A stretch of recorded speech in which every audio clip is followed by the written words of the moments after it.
Exactamente.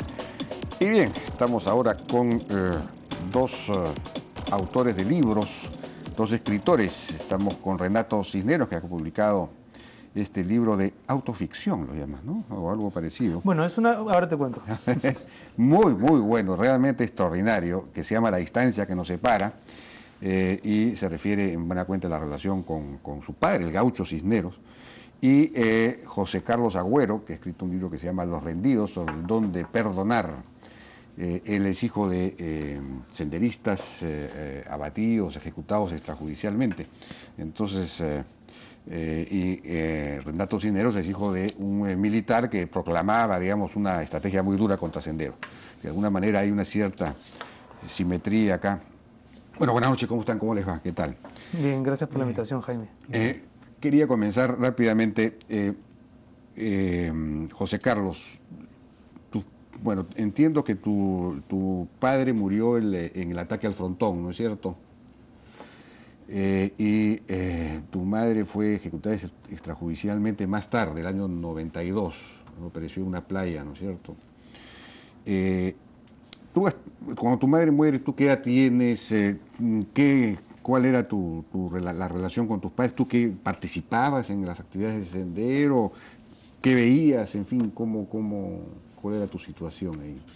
Cuando mi madre muere, yo tenía 17 años, estaba en la universidad, había ingresado a estudiar historia en San Marcos. Y mi relación con ella, mi padre había muerto en el 86, así que mi relación sobre todo era con ella. Claro.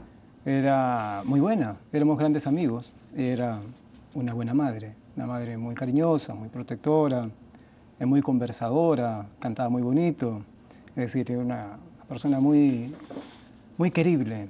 Muy querible. Sí. Y tú dices ahí que en el partido le exigían que más bien se desprendiera de sus hijos y se dedicara íntegramente a la labor partidaria. No sé cómo significaría eso, dejarlos a ustedes en dónde, pero... Era una exigencia del partido, ¿no? De Sendero Luminoso, no solamente para con mi madre, sino para otros muchos, de que hicieran la revolución en serio, ¿no? Eso implicaba pasar a la clandestinidad, asumir otras responsabilidades y dejar de criar hijos inútilmente, digamos, ¿no? Y muchas personas lo hicieron, pero otras no. Una de esas personas fue mi madre. Y, digamos, tú sabías que eras senderista, evidentemente. Toda la vida. Toda la vida. Sí, desde niños. Nunca fue un secreto familiar, ¿no? Veías cosas que ocurrían, se armaban... ¿Habían armas en la casa? Sí, es un poco para pensarlo espacialmente. Nosotros vivíamos en barrios siempre muy pobres, muy marginales, las casas son pequeñas o de una sola habitación, todo ocurre a ojos de todos. Claro. Entonces, ambos nunca ocultaron que eran del partido, al contrario, nos educaron políticamente desde muy chicos, nos explicaban qué era la política y cuál era su posición de izquierda, en este caso de izquierda extrema, y nos contaban que estaban haciendo la revolución para que, según sus propias ideas, el mundo fuera mejor. Y durante todo ese tiempo yo les creía, pensaba que estaban haciendo eso.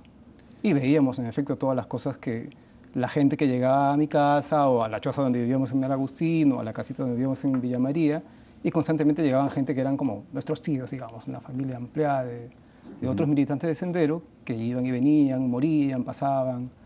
Era una vida cotidiana marcada por la guerra. ¿Pero tú nunca participaste en actividades senderistas? Jamás.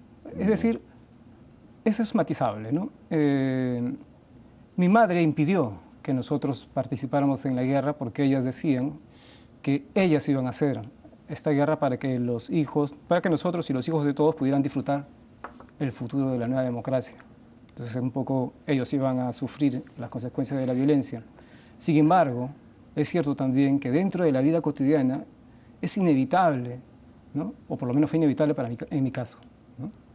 Que tuviéramos que meternos a hacer cosas como, mira, lleva el volante para acá, oculta esta cosa, va a haber un rastrillaje en esta zona y, bueno, tienes que ocultar, quemar, esconder, transportar cosas, esas cosas se hice. Ahora, ¿tú en esa época no cuestionabas la actitud de tus padres, digamos, el senderismo de tus padres? No sé si ahora, ¿cuál es tu posición frente a eso? En el libro queda claro que tú, evidentemente, te parece condenable que se haya tomado las armas y matar, digamos, que Sendero haya matado tanta gente, ¿no? Pero, digamos, ¿qué llevó a tus padres a coger las armas y matar. Bueno, yo quisiera saber también cosas como esa. Puedo suponer cosas de haberlos conocido tan estrechamente y haberlos querido también. Creo que es una especie de paradoja. Creo que querían mucho a la gente, pero la querían en función de valores o de una cultura política que debemos dejar atrás, ¿no? Eran extremadamente solidarios, realmente les dolía, o yo veía que les dolía la injusticia social, y estaban dispuestos a sacrificar lo poco que tenían, que era muy poco, pero por lo menos su vida, ¿no? Por generar cambios para que la sociedad mejore. Era algo así como una justicia excesiva y una ansiedad de que estos cambios se produjeran con mucha rapidez. Y la gente que yo vi alrededor de ellos eran muy parecidos. O sea, no vi psicópatas, ni gente violentista, ni enferma, ni yihadistas. Vi gente más o menos así, con ese ánimo. Sí creo que... Pero eso quizás refleje el poder, porque no veo el poder de la ideología, ¿no? Digamos... La ideología juega un gran papel, ¿no? Es decir, en la explicación de cómo una persona puede llegar a, digamos, suprimir la felicidad de otros para construir la felicidad colectiva, es decir, matar para construir una vida supuestamente mejor, digamos, hay que... ¿Cómo se puede llegar a eso? Digamos, solamente desde una visión ideológica. Sí, yo coincido con eso. Yo creo que la ideología, no solo la ideología de extrema izquierda, sino también la ideología de extrema derecha, deshumaniza de esa manera, porque hace que en función de bienes superiores que uno mismo se ha inventado, y pensando que es muy revolucionario, en realidad sea profundamente reaccionario y sustituya al otro en su libertad individual de elegir por dónde tiene que ir su vida. Es decir, yo te hago la revolución aunque tú no quieras. No. Pero también pasa lo mismo con la extrema derecha, que dice yo te traigo el desarrollo aunque tú no quieras. No te consulto ni nada, sino yo sé que tú no piensas muy bien, yo te voy a decir cómo es. Yo creo que esa cultura política que hemos tenido en el país, tanto en derecha e izquierda... En el segundo caso por lo menos no se mata. Se ha matado mucho en el país también por cosas así. Sí, y creo que son esas herencias las que debemos dejar atrás, digamos. Eso creo. En el caso digamos, tu libro, Renato, yo tengo antes de pasar a tu libro, tengo la sensación de que, digamos, en el caso de José Carlos Agüero, lo que hay es un problema, por lo que he leído, digamos, de relación con la sociedad, con cómo hago cómo hace el hijo de un senderista para relacionarse, para tener la aceptación del resto, ¿no es cierto? En el caso de Renato Cisneros me parece que el asunto es más bien un asunto de relación con su padre, específicamente. ¿Cuál es la motivación? ¿Por qué escribir este libro? Bueno, antes que nada estaba pensando que quizás simbólica, involuntariamente nos hemos sentado yo a la izquierda y José Carlos a la derecha. La necesidad fue una necesidad vital antes que una necesidad literaria. Por eso al inicio quería explicarte lo de la clave de autoficción. No es una categoría literaria que se me haya ocurrido a mí. Se escribe autoficción en Hispanoamérica y probablemente en el mundo desde los 70s y que busca que la literatura, utilizando la autorreferencia, utilizando la realidad,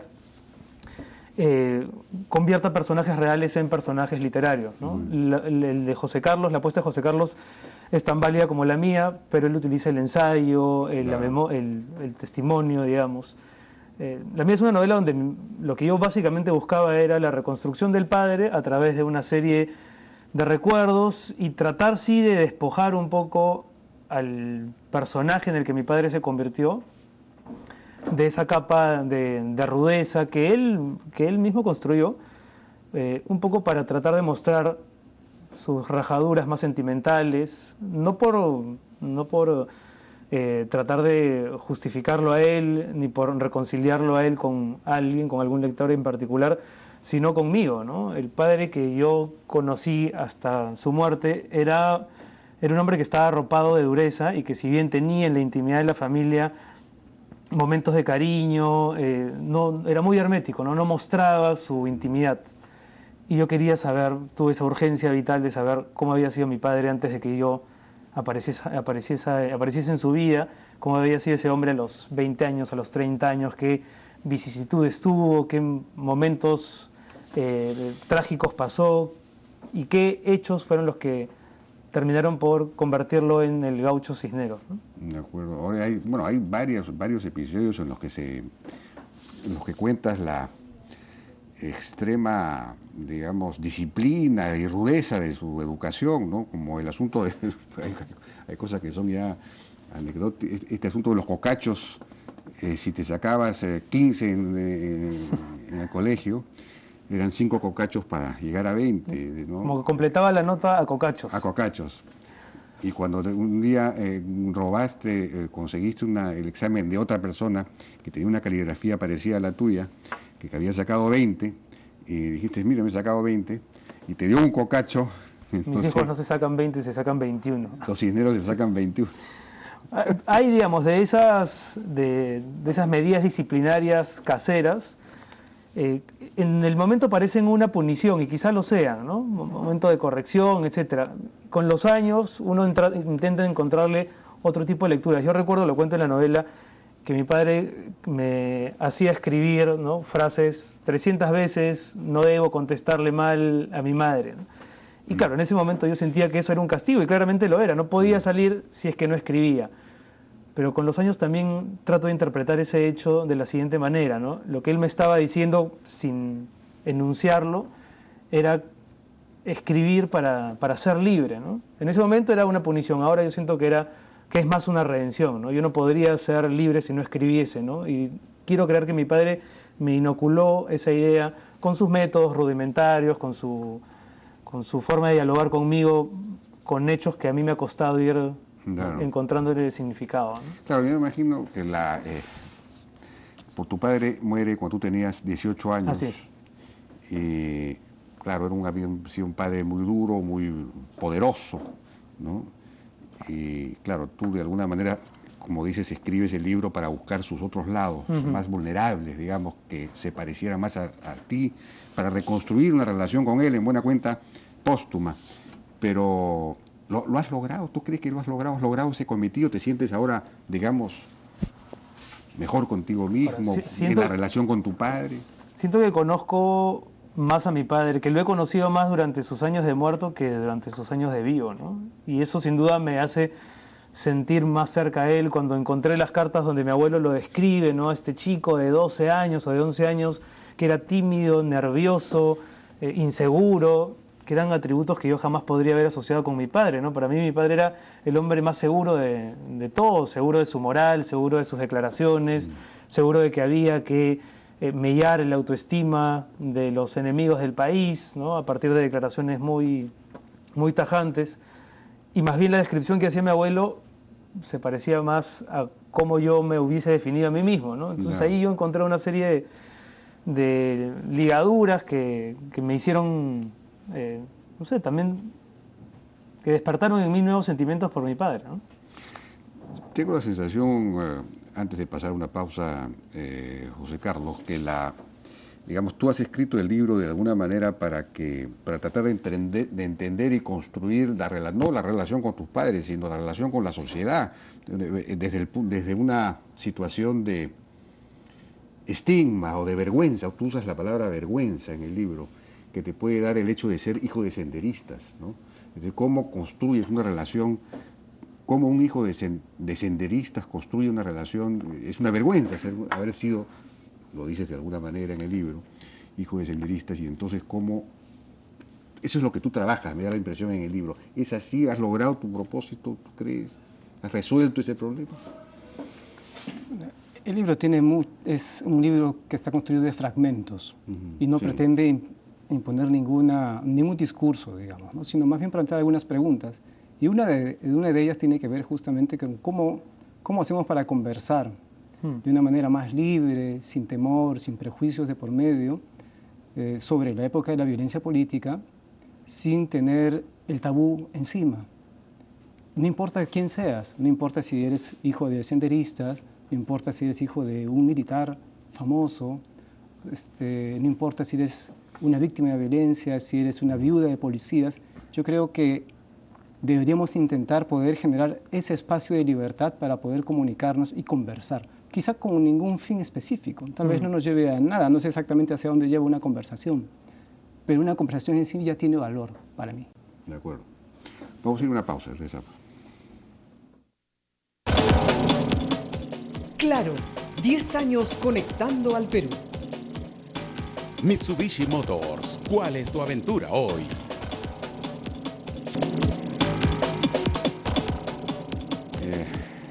Bien, seguimos conversando con entonces Renato Cisneros y José Carlos Agüero. Una pregunta, algo que me ha llamado la atención como contraste entre los dos libros, ¿no? Tú, José Carlos, dices en tu libro que cuando muere tu madre, dices más o menos lo siguiente: mi madre había, por fin, luego de tantos años, mi madre había terminado de morir, sentir alivio por la muerte de mi madre y luego culpa por sentir este alivio, etcétera. Alivio, me llamé mucho la atención, ¿no? Sentir alivio por la muerte de mi madre. Y es todo lo contrario en el caso de tu libro. Digamos, cuando muere tu padre, tú sientes una especie de orfandad muy grande. Y el libro es la búsqueda precisamente de la reconstrucción de la relación con el padre. Bueno, Entonces, eso es lo, digamos, me ha llamado la atención ese contraste. yo más bien sí encuentro una coincidencia con lo que dice José Carlos, porque a mí me pasó, ¿no? Y no es fácil admitirlo ni reconocerlo. A mí me pasó que cuando mi padre muere, yo estaba profundamente triste, ¿no? Claro. El mundo tal cual yo lo conocía, porque además mi padre, como todo hombre totalizador, se había encargado de que nuestro mundo se construyese en función de él, de su dinámica, su prédica, etc. Aún cuando estaba triste por eso, yo sentí una especie de liberación también, ¿no? Hay una anécdota que la cuento chiquita. Se me acerca un periodista en el velorio de mi padre a preguntarme una cosa tan utilitaria como cuándo va a ser el entierro. Y cuando yo el día siguiente veo en el periódico el quinto de sus hijos, Renato, nos dio el dato, etcétera, sentí un hincón que tenía que ver con, no con la vanidad, sino con la oportunidad de tener un nombre propio, una figuración pública por primera vez, ¿no? Entonces sentí un garrotazo que no ha sido fácil literalizarlo, ¿no? O sea, mi padre estaba muerto, se estaba velando en mi casa, yo estaba profundamente triste por eso, y al mismo tiempo también me daba cuenta que su desaparición podía insinuar mi surgimiento, ¿no? Claro, porque digamos, de alguna manera tu padre influía mucho en ti, digamos, era un carácter muy formador, Sí, bueno, creo que todos los padres lo son, claro que con sus matices y sus características, pero ahora que lo dices, a mí una reflexión que me parece bien interesante hacer es que hay varios autores que están escribiendo sobre sus padres o examinando al padre. Y claro, si uno ve caso por caso, lo que encuentra es un autor hablando de su padre, pero vistos todos un poco panorámicamente, lo que encuentra son autores de una determinada edad, ¿no? Que se hicieron adultos en una determinada época, preguntándose sobre el tema del poder, en realidad, ¿no? Porque el padre es la primera figura que uno tiene del poder, la primera analogía del poder. Y tu padre no era muy dialogante, que se diga, dentro de la casa. No era precisamente el más dialogante, ¿no? Las cosas se aceptaban sin dudas ni murmuraciones, como en el cuartel. Entonces, claro, a mí me parece interesante eso, ¿no? Que los hijos se pregunten por los padres es una manera metafórica de estarse preguntando por cómo se ha ejercido el poder en el país en los últimos años. Y esto, José Carlos, no sé si nos puedes explicar esto de que sentiste alivio cuando, de alguna manera, cuando muere tu madre. Porque es una paradoja, pues, ¿no? Son estas paradojas del afecto, ¿no? Del amor. Por un lado, mis padres creo que amaban mucho y su amar mucho los llevó a una violencia extrema. Y esa es una de las paradojas. Otra de las paradojas es, nosotros nos queríamos, yo los quería, amaba a mi madre, amaba a mi padre, pero también creo que el esperar es como la crónica de una muerte anunciada. Hay que esperar cada día con ansiedad qué les va a pasar. Y aunque no lo sabes bien, y sí lo sabes bien, es una cosa así, el día en que ella muere, realmente yo siento que puedo descansar. Por fin se murió. ¿No? Yo obviamente hubiera preferido que eso no sucediera, que dejara el partido, que se fuera al extranjero, cosas que pudo hacer. Pero que finalmente su propia voluntad, su proyecto de vida, la llevaron a seguir involucrado en lo que ellos consideraban esa revolución. Pero pensaba también en lo que decía Renato, ¿no? Y encuentro en eso quizá lo nuevo, si es que hay algo nuevo, ¿no? Si es que hay algo de que todo esto puede servir para algo, es en que nuestros respectivos padres tan diferentes, ¿no? Tenían valores tan arraigados, en los que creían profundamente estar en lo cierto. ¿no? Claro, mi padre probablemente odiaba al tuyo y el tuyo al mío sin conocerse, no por lo que eran, sino por lo que representaban. Exacto, ¿no? por lo que imaginaban que era el uno al otro, o tal vez por lo que eran también, Y tanto por prácticas seguro. como por ideales. Y que estemos ahora conversando sobre esto, yo creo que es también de alguna manera curar a la generación anterior, que por la dinámica de la guerra no tuvo nunca la posibilidad de sentarse en una mesa siquiera a decirse cara a cara lo que pensaban del Perú o lo que pensaban del futuro, del destino de la patria, ¿no? Sí. Mi padre hablaba de los malos peruanos que eran los senderistas, como tu padre seguramente habrá hablado. De los represores, hambriadores del pueblo. Mm. Entonces creo que esa manera de comunicarse que teníamos antes genera violencia desde el lenguaje y se traslada a la práctica. Y es algo que tal vez ahora estamos menos dispuestos a repetir. Totalmente. Y es agradable leer lo que escribe Renato y lo que escriben otros y poder establecer una comunicación así. Pero cuando tú hablas del perdón, estás hablando del perdón de quién. ¿Quién perdona a quién?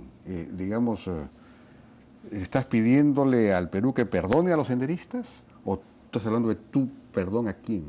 Eso no me quedó claro en el libro. No queda claro porque es confuso en sí, porque es difícil hablar del perdón en general. El perdón no es un derecho, o sea, nadie tiene la obligación de perdonar a nadie y sería tremendamente injusto que yo le pida a alguien, oye, tienes que perdonar a quien te causó tanto daño, digamos, una víctima de Tarata que perdone a los senderistas. Me parece que es algo que no es dable que uno exija. Hay derecho a la verdad, a la justicia, a la reparación, pero no al perdón. Creo que es un acto absolutamente individual. Estoy en contra del perdón institucional, más bien. Creo que es algo con lo cual se juega mucho. Digamos, un dictador puede pedir amnistía para violadores de derechos humanos. Sendero Luminoso, como Movadef, puede pedir amnistía para los presos que están todavía purgando prisión. Yo creo que es una manera de tergiversar algo que es mucho más complejo. El perdón es algo así como un milagro individual. ¿Sí? Es algo que yo doy sin esperar nada a cambio, en realidad. Pero en el caso de la gente de Movadef, por ejemplo, digamos, uno puede perdonar siempre y cuando el senderista o el ex senderista se haya arrepentido. ¿Y ese arrepentimiento es claro o no es? Hay quienes dicen que no existe, no se ha dado hasta ahora. Yo creo que Movadef es mucho más complejo de lo que imaginamos, en primer lugar. Es decir, que hay que conocer las cosas en detalle para poder conocer y opinar mejor.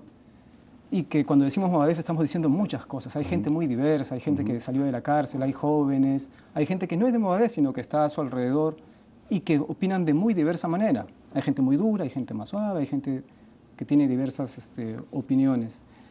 Pero yo no creo que debamos discutir con Movadef para convencer a Movadef de nada.